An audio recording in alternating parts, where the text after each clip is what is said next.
Welcome back to the C++ tutorial, and today we're going to be asking the user for three numbers, and we're going to print the smallest one. So if they enter 2, A, and 1, we're going to print 1 to the console because 1's the smallest. So first you're going to need three variables. We say int x, comma y, comma z. So we're just defining three variables named x, y, and z, and they're going to be of type integers. And then I'm going to define one more variable, and we'll call it smallest.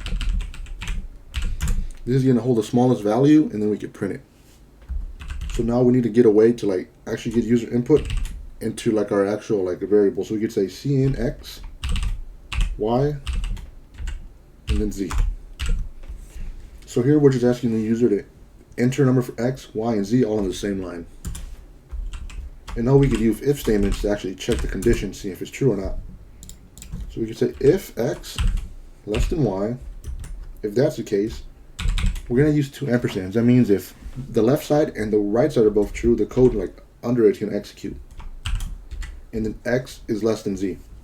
If x is less than y and x is less than z, then x has to be smallest. So we could set smallest equal to x. So these two conditions have to be true for this code to activate. And then we could say else if. So now we're going to check the condition for y. In here we could say y less than z and y less than x. If that's the case, then we know the smallest is going to be y. But if that's not the case, there's only one more case it could be. The smallest has to be y. Because the smallest equal not to y, to z.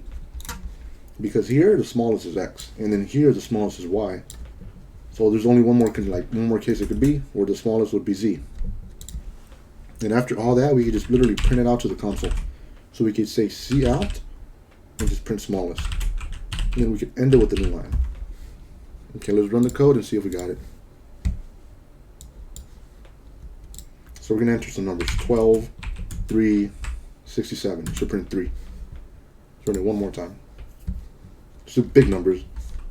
Let's do 100, 32, 23, 670, 6,000, or whatever, big number. And the smallest is 23. Let me see if I can zoom out the code for you guys. And there it is. If you like watching or this helped you in any way, just leave a like and subscribe.